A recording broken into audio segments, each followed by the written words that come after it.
Les scientifiques spécialisés dans la chasse en cas de pandémie mettent en garde contre une tempête parfaite qui pourrait entraîner l'apparition de nouvelles maladies chez les animaux sauvages.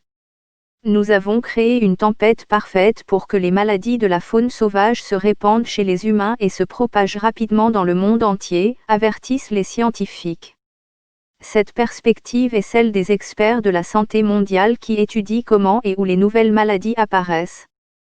Dans le cadre de cet effort, ils ont mis au point un système de reconnaissance de modèles pour prédire quelles maladies de la faune sauvage présentent le plus de risques pour l'homme. Cette approche est dirigée par des scientifiques de l'Université de Liverpool, au Royaume-Uni, mais elle s'inscrit dans le cadre d'un effort mondial visant à développer des moyens de mieux se préparer aux futures épidémies. Au cours des 20 dernières années, nous avons eu 6 menaces importantes SRA, MERS, Ebola, grippe aviaire et grippe porcine, a déclaré professeur Matthew Bailey de l'Université de Liverpool à BBC News. Nous avons évité 5 balles mais la 6e nous a atteints. Et ce n'est pas la dernière pandémie à laquelle nous allons être confrontés, nous devons donc examiner de plus près les maladies des animaux sauvages.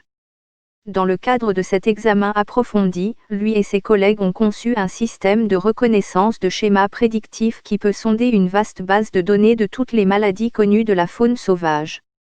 Parmi les milliers de bactéries, parasites et virus connus de la science, ce système identifie des indices enfouis dans le nombre et le type d'espèces qui l'infectent.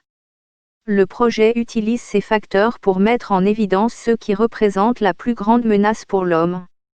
Si un agent pathogène est signalé comme prioritaire, les scientifiques affirment qu'il pourrait orienter les efforts de recherche vers la recherche de prévention ou de traitement avant qu'une épidémie ne se produise.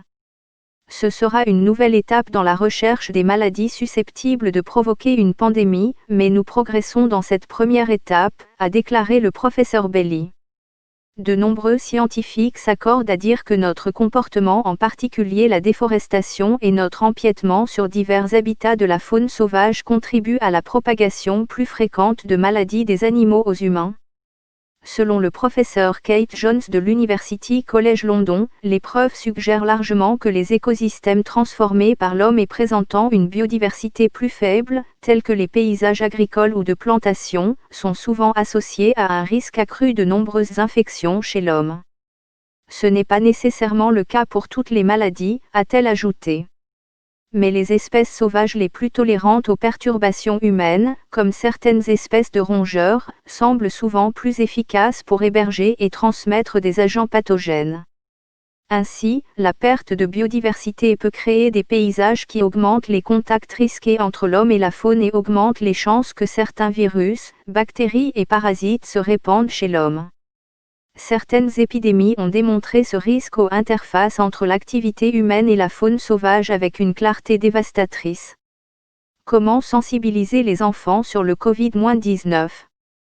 Le Covid-19 dépasse les 400 000 morts lors de la première apparition du virus Nipah en 1999 en Malaisie. Une infection virale transmise par des chauves-souris frugivores s'est répandue dans un grand élevage de porcs construit à la lisière d'une forêt. Les chauves-souris frugivores sauvages se sont nourris des arbres fruitiers et les porcs ont croqué les fruits à moitié mangés qui sont tombés des arbres et qui étaient couverts de salive de chauve-souris. Plus de 250 personnes qui ont travaillé en contact étroit avec les porcs infectés ont attrapé le virus. Plus de 100 de ces personnes sont mortes. Le taux de létalité du coronavirus est encore en train d'apparaître, mais les estimations actuelles le situent autour de 1%. Le virus Nipah tue 40 à 75% des personnes qui l'infectent. Le professeur Eric Effewe, de l'Université de Liverpool et de l'Institut international de recherche sur l'élevage à Nairobi, au Kenya, déclare que les chercheurs doivent être constamment sur leur garde dans les zones où le risque d'épidémie est le plus élevé. Les fermes à l'orée des forêts, les marchés où les animaux sont achetés et vendus, sont autant de frontières floues entre les hommes et la faune, et de lieux où les maladies sont plus susceptibles d'apparaître. Nous devons être constamment à l'affût de ces interfaces et mettre en place des systèmes pour réagir si nous voyons quelque chose d'inhabituel, comme une épidémie soudaine dans un endroit particulier. De nouvelles maladies apparaissent dans la population humaine probablement 3 à 4 fois par an, a déclaré le professeur Effewe. Ce n'est pas seulement en Asie ou en Afrique, mais aussi en Europe et aux États-Unis. Matthew Bailey a ajouté que cette surveillance continue des nouvelles maladies est de plus en plus importante. Nous avons créé ici une tempête presque parfaite pour l'émergence de pandémies, a-t-il déclaré à BBC News. Le professeur Feway a abondé dans le même sens. Ce genre d'événement est susceptible de se reproduire encore et encore, a-t-il déclaré. Cela s'est produit tout au long de notre interaction avec le monde naturel. Ce qui est important maintenant, c'est la façon dont nous le comprenons et dont nous y réagissons.